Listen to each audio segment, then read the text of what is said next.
আসসালামু আলাইকুম। দূরে কাছে যে যেখান থেকে আমার ভিডিওটি দেখছেন সবাইকে একটি সুন্দর দিনের শুভেচ্ছা জানিয়ে আমার আজকের ভিডিওটি শুরু করছি। আজকে আমার দুই মেয়ে কেউই বাসায় ছিল না, ওরা স্কুলে আর কলেজে গিয়েছিল। তো ওরা বাসায় না থাকলে বুঝতে পারি আসলে ওরা যে আমাকে অনেক কাজে হেল্প করে। বসে বসে সব অর্ডার করি আর সব কিছু হাতের কাছে পেয়ে যাই, ওরাই আমাকে এগুলো হেল্প করে। তো নিজে নিজে সব কিছু গুছিয়ে নিয়ে কাজ করতে বসে পড়লাম। আর কাজ যখন করব তখন মনে হচ্ছিল একটু টিভিতে গান ছেড়ে দিয়ে একটু গান শুনি আর কাজ করি, এটা আমার খুব ভালো লাগে। আর আমি কাজ করতে করতে আমার বড় মেয়েও চলে এসেছিল, তো এসে বলল আম্মু আমি চা খাবো। তো ভাবলাম ঠিক আছে চা বানাও, দুইজন একসাথে চা খাই।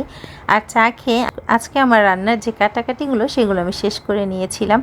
তো এই তো আমি আজকে পটল দিয়ে রুই মাছ রান্না করেছিলাম। আর রান্না আসলে যত যাই বলি না কেন সবাই কম বেশি পারে, তো এই জন্য আমি কখনো রান্নার ভিডিওগুলো তেমন শেয়ার করি না, কারণ এটা সবারই জানা, কিছু নতুন করে দেওয়ার মতো তেমন কিছু নেই। আর এই তো আমার রান্নাগুলো শেষ, আমি সাথে করলা ভাজিটাও করে নিয়েছিলাম।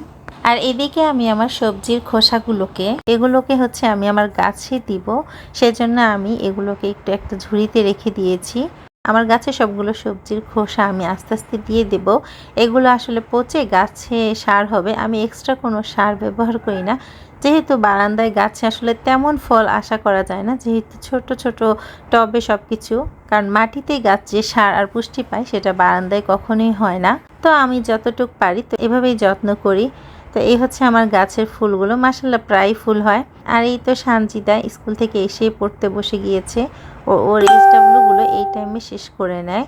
তারপর আমাদের দুপুরে খাওয়া দাওয়া শেষ করে সানজিদা তার কোচিংয়ে চলে যাচ্ছিল। তো আমি ওকে একটু বাই বাই দিয়ে দিচ্ছিলাম মাশাআল্লাহ। তো দেন কোচিংয়ে যাওয়ার পরে আমি কিছুটা রেস্ট নিয়ে নিই, কারণ সারাদিন একটানা কাজ করি। তো যেহেতু আমার হেল্পিং হ্যান্ড নেই, তো আমাকে নিজেকেই সব কিছু কাজ করতে হয়।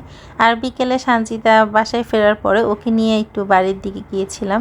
এই আমাদের গ্রামের রাস্তাটা খুবই সুন্দর, আর দূরে একটা বাড়ির কাজ শুরু হয়েছে, তো সেটা আমি একটু জুম করে দেখছিলাম যে আসলে কেমন কাজ চলছে। আর এই তো সানজু বুড়ি। তো দেখতে দেখতে বাড়িতে চলে এলাম। এই আমার হাফ কমপ্লিট বাড়িটা, ইনশাল্লাহ খুব দ্রুতই চেষ্টা করব, আল্লাহ সহায় হোক যেন বাড়িটা আমি খুব দ্রুত শেষ করতে পারি। এটা আমাদের আলী, ও খুব কিউট একটা ছেলে, মাশাআল্লাহ অনেক সুন্দর করে কথা বলে। এই তো বাড়ির পাশে ছেলে মেয়েগুলো খেলছিল, তো আমি একটু ভিডিও করে নিলাম। আর এরপরে আমি যখন ফিরবো তখন প্রায় সন্ধ্যা হয়ে গিয়েছিল। দেখলাম যে আসলে যারা ধান নেয় তারা খুব সুন্দর করে ধানগুলোকে নিচ্ছিল। জাস্ট আমার মেয়ে প্রথম এটা দেখেছে, আমার তো অনেক দেখা, বাট ও প্রথম দেখেছে। আর এই তো বাসায় এসে আমি আজকে পাস্তা রান্না করে নিয়েছিলাম। এটা বিকেলের নাস্তা। তো আজকে এই পর্যন্তই আমার ভিডিওটা। তো আজ এ পর্যন্তই, সবাই ভালো থাকবেন, সুস্থ থাকবেন। আর ভিডিওটি ভালো লাগলে অবশ্যই একটা লাইক কমেন্ট করে যাবেন। আল্লাহ হাফেজ।